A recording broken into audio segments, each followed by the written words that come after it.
Hello, and I'm very happy Taylor Swift has her life's work back to all who celebrate. Hi there, my name is Madeline, and welcome back to Madeline Media if you've seen one of my other videos, or just welcome if this is your first time here. Today, we are going to be talking about one of my favorite people on the planet, Ms. Miley Cyrus. So, just for some context, I have been a Miley Cyrus fan basically as long as I've been alive.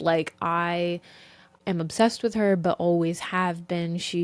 I would say she was like the reason that I started loving music is because of her and Hannah Montana. I have basically been a fan of hers as long as I've had a conscious memory. Like, I don't actually remember my life pre Miley Cyrus. She was the first poster that I ever put on my wall, bought at a Scholastic book fair. It was a really cool poster of Miley and Hannah back to back like this, and it said Best of Both Worlds on it, and it was cherished by me. And then first CD I was ever gifted, Hannah Montana Deluxe soundtrack, which it was like chrome, and half of it was the CD, but then half of it was like a behind the scenes DVD where they were interviewing 14-year-old Miley Cyrus in her Hannah wig, and I was obsessed with the DVD. And the first CD that I ever like went into a record store and like bought a CD was Breakout, Miley's like debut album after Meet Miley Cyrus. So I think that I have, shown that I am clearly an authority here. I love Miley Cyrus. I have loved Miley Cyrus. I think I've proven that with that long, entangled backstory.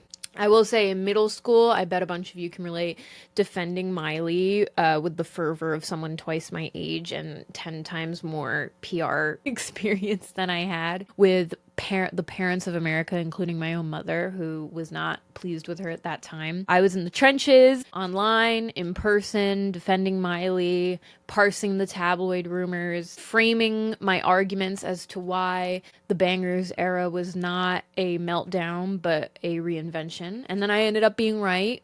You're welcome. I will say something that is definitely a thread about being a Miley Cyrus fan over the years is you spend a lot of your time explaining her to people that aren't fans. So your friends, your parents, people on the internet, if they don't get it, they don't get it. And if they do, they do. I think loving Miley Cyrus has been very easy. She is friendly and the girl next door and affable, but also intelligent and thoughtful about her craft. And I think it's very easy for anyone to love Miley Cyrus. However, I do think that following the logic of her career, especially from the outside looking in, maybe not the easiest task. I think since 2007, Miley has had more reinventions than most stars even have albums. So just quick crash course. Obviously, in 2007, there was Meet Miley Cyrus. This was her debut album. It was a double album, so half of it was Hannah Montana 2, and then the other half was Meet Miley Cyrus. This was the album that she toured with the Best of Both Worlds tour, which I saw in theaters and screamed my little head off. And then 2008 was like her first Hannah-free, just Miley album, Breakout, which was the first CD that I bought on my own that I picked for myself. It was pop rock kind of perfection, very much of a high school aged girl. I think that she was really able to capture that sort of adolescence and girlhood in a way that was very singular and offered almost a comparison to Taylor Swift's version of it. Then in 2010, she had Can't Be Tamed. That was her next official record. In between, there was an EP, The Time of Our Lives, which was what brought us the iconic anthem Party in the USA.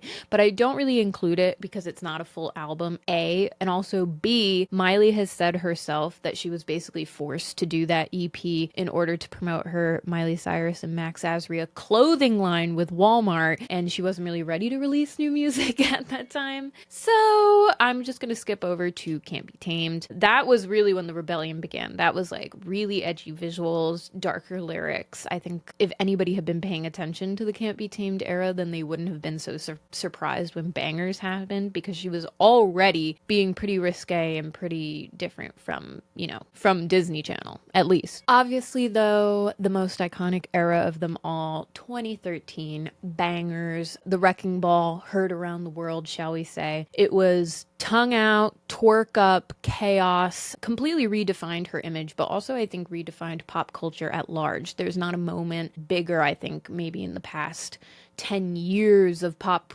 culture than Miley Cyrus at the VMAs. Like, that was a talking point on national news channels. That's unheard of, unprecedented today. Directly off of the Bangerz era came Miley Cyrus and her Dead Petz. This was a surprise SoundCloud drop, psychedelic, experimental, completely unmarketable,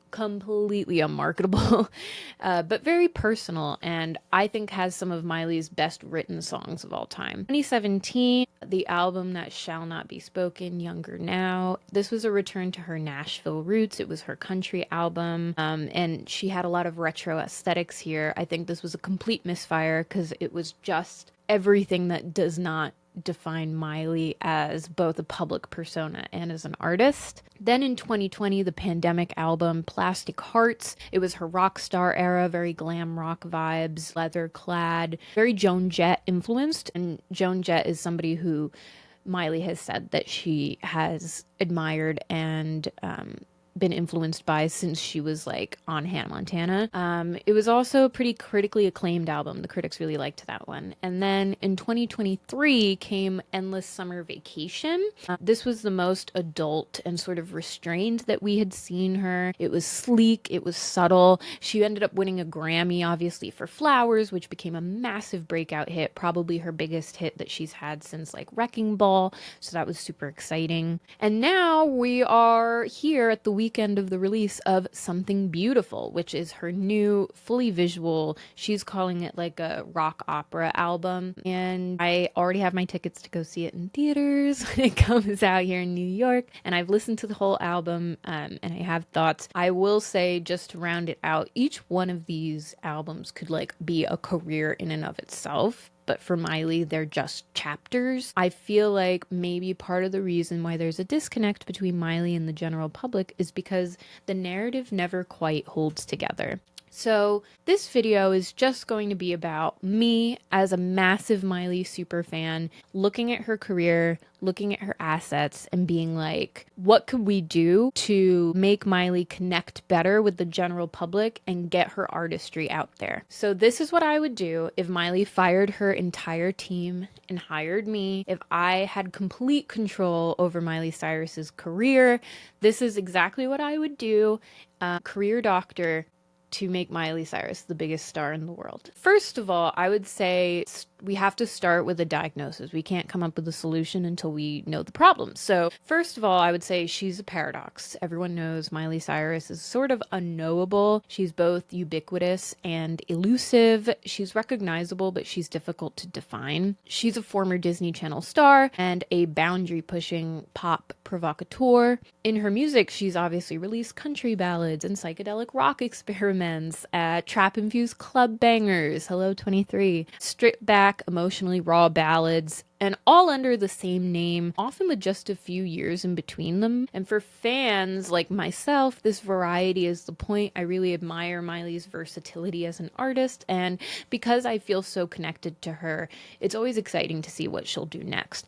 But for the general public, I think that this creates confusion. What we're watching can be misconstrued as artistic inconsistency, but it's a consistent internal narrative that I think just hasn't been translated clearly on the outside. I think there's a real issue here of public perception versus artistic reality, because every single one of her album cycles resets the image completely. There's a new haircut, a new sound, a new aesthetic, and the connective tissue of all of those things. The why. Why are we switching, from the glam rock of Plastic Hearts to now the sleek pop of Endless Summer Vacation? Why are we now switching from the sleek pop of Endless Summer Vacation to the rock opera of Something Beautiful? That rarely makes it into the public discourse. I think there's a story. If you go from Bangerz to Dead Petz to Younger Now to Plastic Hearts to Endless Summer Vacation to Something Beautiful, there is a story there, but the chapters feel very disconnected, and the character development gets very lost in the rollouts,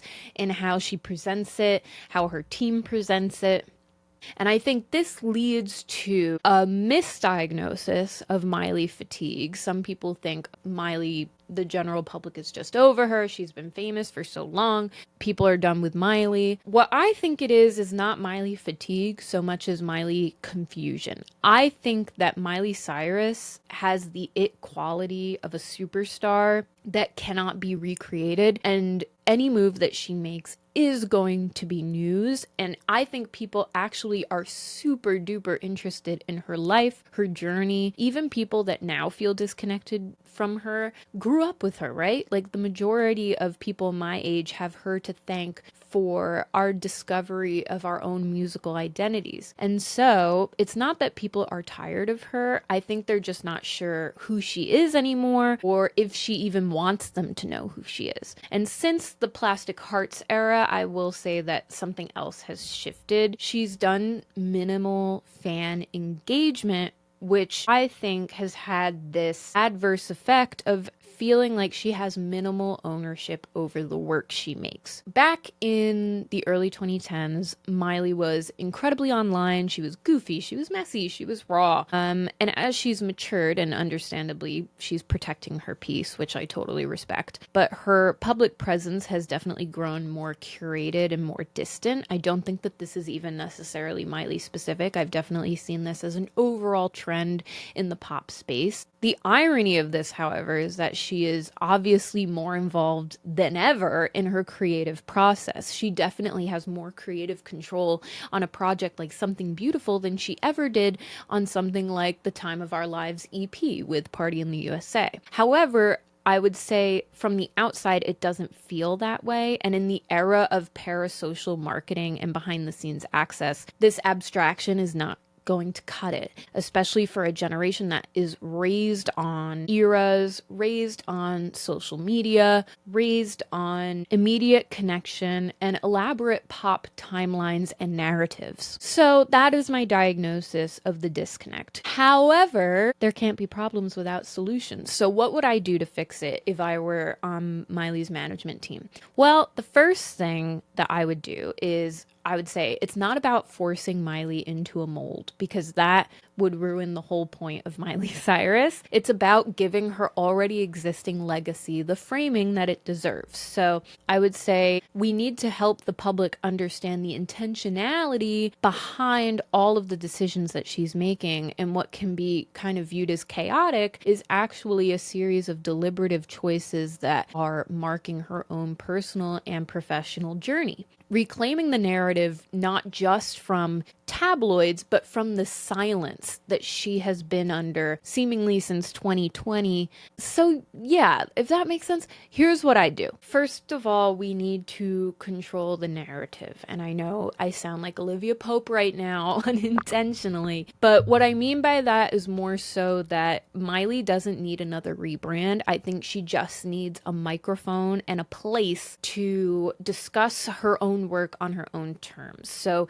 the first thing that I would do if I were on Miley's team is launch a limited series podcast with Miley that has each episode focus on a different era of her career. So guests could include collaborators of hers, like Mike Will Made It, or producers, even cultural critics. I don't mean like fluff, like, haha, wasn't that crazy when I twerked at the VMAs? I mean something that like provides real context. I would love to hear like an in-depth, behind the scenes, sort of both cultural and musical analysis from Miley and her guest on, you know, providing context for each of her eras, how it led into the next era, what was going on with her personally that inspired the music, that sort of stuff. What was she listening to at the time? What was she reading? Why did she decide to do a surprise drop for Dead Petz? I think it would be great for her to tell the story, not just with hindsight, but with full complexity and detail. I also will say that with the launch of Something Beautiful, Miley Cyrus recently went on the New York Times podcast called The Interview and gave a very insightful, very articulate, great interview, which to me was a reminder that when Miley is in dialogue with veteran cultural journalists, she really rises to the moment. So I would say if I were part of her team, why not make that a rhythm? Have monthly conversations, not just around the album cycles like on the podcast, but with, known cultural critics and thoughtful journalists like the one from the New York Times. Let her talk about art and identity and performance and aging and nostalgia and creativity. Miley Cyrus is not just interesting to us as a general public, but show that she herself is interested in her own career, in her legacy, and in the creation process of her art. This leads me to the next thing that I would do as a member of her team, which is once we reclaim the narrative, we also need to reclaim the digital space. They're kind of one and the same. I don't think that she needs to be, Secret Lives of Mormon Wives, mom talk, posting all sorts of dancing videos or whatever else, anything unnatural. But I do think that it would behoove her to maybe make her Instagram a little bit more personal. So photos of her dog, or if she doesn't want to get even that personal, it could just be scraps from the cutting room floor, song lyrics she's written in Sharpie, nothing invasive, but something that feels real and tangible rather than just curated photo shoot moments, which feel very distant and very hard for an audience to connect with. It's not even about letting fans into her personal moments so much as it is about just letting them know that somebody is home. The girl that you fell in love with is here, and she's real, and she's still living and breathing. Going hand in hand with the podcast that I suggested, that Miley's TikTok needs a revamp. I think, again, instead of music videos and photo shoots and things that feel very distant where we don't actually get to even hear from Miley, it would be great if TikTok were the space where she could revisit one-off moments from her career. So that would be the place to revisit the 2013 VMAs. That would be the place to revisit her Vogue cover that she had to apologize for. Moments in her career that were really big and tangible. That would be the place to revisit the Teen Choice Awards where she was pole dancing. She wasn't. I think that explaining her past career to a new audience would be a way to kind of gain and build momentum, as well as maintaining her current audience by reminding them that she's there and that she sees them. I think she could make it self-aware and funny because she just happens to be very self-aware and very funny. I think it would just be bite-sized legacy building, both building a new audience while maintaining her current one. Miley has said that she is not able to tour. She has significant vocal cord damage, and, that makes it really hard for her to be able to go out on the road, especially, given the way that she sings and the sorts of music that she sings, very rock heavy. It would just do significant damage to her vocal cords, and she can't do it. And that's obviously really tragic, both for us, her fans who love seeing her sing live, but also, for her as somebody who wants to, again, build and maintain a fan base. However, I think that you can still tell your story in a big cinematic way, even without a tour. So the next suggestion that I would make would be to do a documentary. I think not a puff piece documentary like the MTV ones, but a real career retrospective that reflects the sort of intertwining of her personal and professional life from childhood to now. I think that this could be done really tastefully in a way like My Mind and Me was done for Selena Gomez, or Miss Americana for Taylor Swift. I think you could give it to Netflix or A24. Just let it be artful, raw, non-linear even. I think to have Miley narrating her own life story,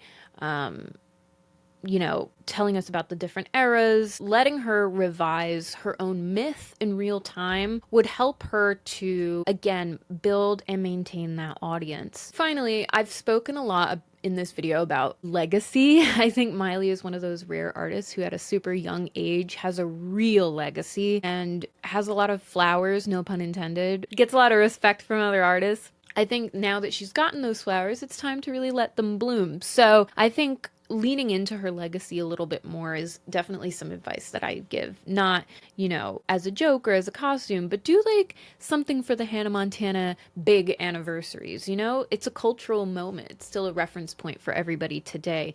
So whether that's curating a panel or releasing archival content or even doing a one-off Hannah Montana songs performance, I think if you do it with care and do it with Miley's beautiful curatorial eye, it could really honor the legacy of that show and what launched her. And I think the Miley Hannah duality was, you know, the blueprint of her whole career.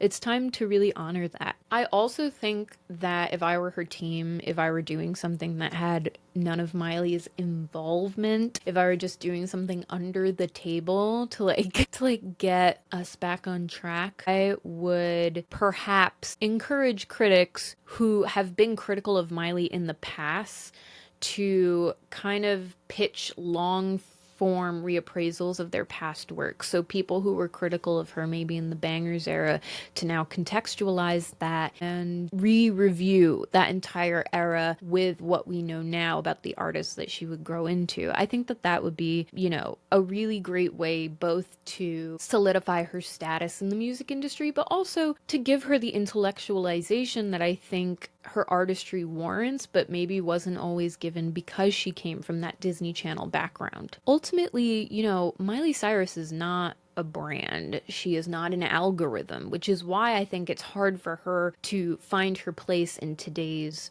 you know, media sphere. But she is a living, evolving artist, and she's spent nearly 2 decades reinventing herself in plain sight. However, as the industry has changed, it rewards clarity, it rewards simple narratives, static personas, and her complexity, I think, can read as confusing to some people. She's not lost though, she's just layered. And instead of flattening that into some digestible arc, I think that we should expand our frameworks to be able to hold it. The strategy here is not about containment so much as coherence. And the truth is, Miley doesn't need to be simpler for us. We just need to listen more deeply. So my ideas in this video are what I would do to help us do that. Tell me what you think. Have you listened to Something Beautiful? What are your thoughts on it? I'm pretty like 50-50. I'm sure some of these songs are going to be a grower on me. Some of the songs I'm like, not feeling it yet, but we'll see. I'm really excited to see the visuals and to see the movie this month. And I would love to hear your thoughts. If you were Miley's manager for a day,